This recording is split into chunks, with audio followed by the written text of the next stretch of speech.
The pandemic not just creating a whole new reality, it is also raising a host of new legal issues. Here's a couple headlines. Man coughs on an employee at a supermarket. He said he had the virus. He's now charged with making a terroristic threat.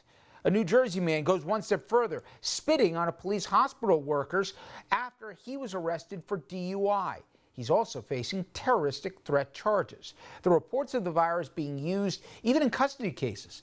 Estranged spouses of first responders citing the risk of the virus as an argument why they should gain sole custody temporarily of their children.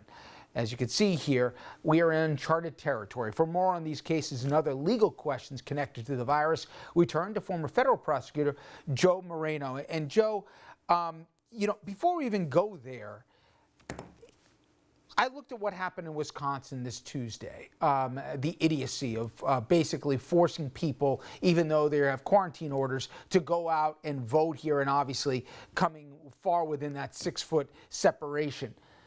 What kind of recourse do people have if they're put, even by their own government, in unsafe circumstances, and who do they look to be compensated? Hey, Richard, you're absolutely right. It's pretty infuriating, right? Here we have one branch of the government, in that case, the governor of Wisconsin, who is doing exactly what he's supposed to be doing, which is telling people, shelter in place, self-quarantine, keep your distance, do everything we can to flatten the curve. And then he's being told by the courts, you must continue with an election, despite the fact that he asked for a delay that in most circumstances seems entirely a plausible request and exactly the kinds of deference we would expect the courts to give to our governors and our president in times of crisis. So very, very frustrating. I don't know what good it possibly did to make sure that election went forward this week, but it did. So now to your question, as far as recourse, it's tough. The government has done a very good job at all levels at making itself very difficult to sue. So even though you may have a very righteous claim like, look, I was exercising my constitutional right to vote, and I had no choice because the election had to happen that day. Then I got sick. Unfortunately, the doctrine of sovereign immunity and other doctrines like that make it very hard to sue a state or federal government. So unfortunately, what it most likely means is the only recourse is political. Make it known at the ballot box that these types of judges, in which case in Wisconsin, that are elected, and the types of politicians that put judges like that into office will remember this kind of thing at election time. But most likely it's a political recourse, not a legal one. Take it one step further and go up to the federal government. And I know, obviously, we're all focusing on COVID, the health, and obviously the economic consequences. But, Joe, 2 inspector generals were fired. One because he had the temerity to bring the light here, the Ukrainian scandal. And now another one because, again, the American public had the temerity and Congress the expectation that with trillions of dollars being put out there that we would actually have some oversight, that it would be spent fairly. I know the president has the right to do this, but just give a big picture idea as a former federal prosecutor. IGs were set up after Watergate for a reason. We thought we learned our lesson, and now, I guess because we never really thought about it, a president's just getting rid of them altogether because he doesn't want anybody basically having any safeguards on what his actions would be. It's nuts. Well, there will have to be IGs in these various positions. They will just be ones that are obviously more acceptable to this president. Richard, you're right. It's one of those many things, and I feel like a broken record because for 3 years I've been commenting on this president and how I feel like I'm constantly saying that there were lots of things he could do. Just because he could doesn't mean he should. And many presidents, most presidents in the past, have adhered to respecting the kinds of things such as inspector generals that are largely seen as apolitical, right? Someone has to appoint them, sure. And in certain cases, they can only be removed for cause.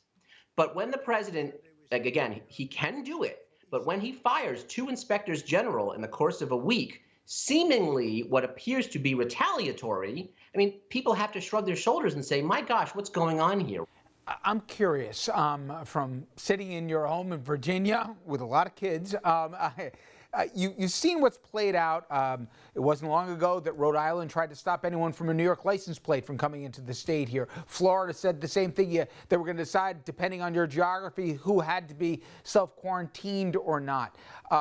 Now you see Jared Kushner talking about putting together a team that will have broad surveillance powers to be able to check as to people's status, whether they've had the virus or not.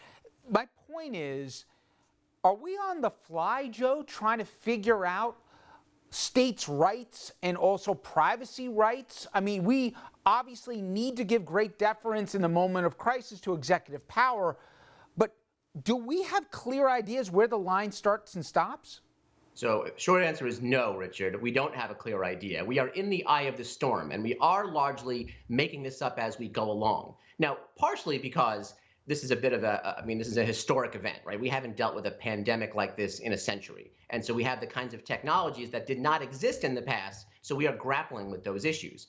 The other part of it, though, is that there is certainly a lack of preparation here. And so in part, this could have been avoided in certain circumstances with some better preparation and some better thought.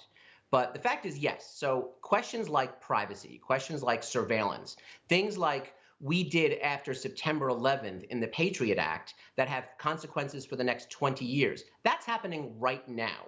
So the extent that we're comfortable with cell phones effectively acting as personal trackers, the extent that we're comfortable with hospitals and medical centers combining information and creating a federal database of those that have been found to have been infected with the COVID-19 virus.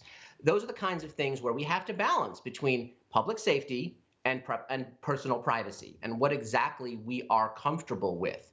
There's no easy answer, right? But one important thing is that we keep watching what the government is doing, and we keep talking about this, because what we cannot do is panic and let the state or federal government absorb new powers that it very then often has a hard time relinquishing when the crisis is over.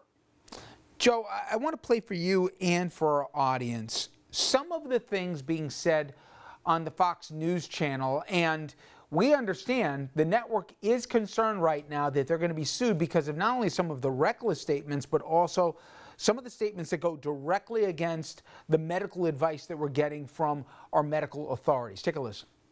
The national left-wing media playing up fears of the coronavirus. The sky is falling because we have a few dozen cases of coronavirus on a cruise ship. I am far more concerned with stepping on a used heroin needle than I am getting the coronavirus, but maybe that's just me. It's a virus like the flu. All the talk about coronavirus being so much more deadly doesn't reflect reality. Is there, again, coming back to recourse even against media for giving information that runs against CDC guidelines, et cetera, that put people in danger?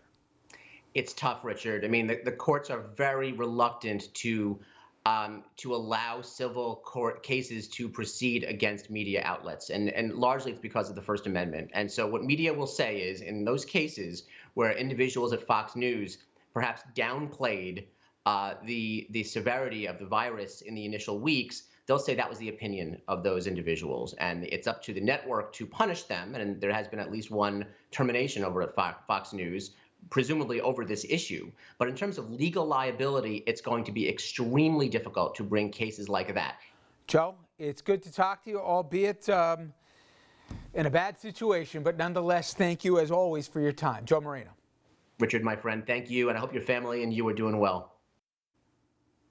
And you as well, Joe. All right, when we come back, recovery will take many forms as we emerge from the virus, including the economic recovery. We were told that pieces were in place to do just that. So why are many people saying it's not working? Do we just need to give this time here, or are we not really structured to get this aid out? That and a little politics with Joe Biden's former chief economist next.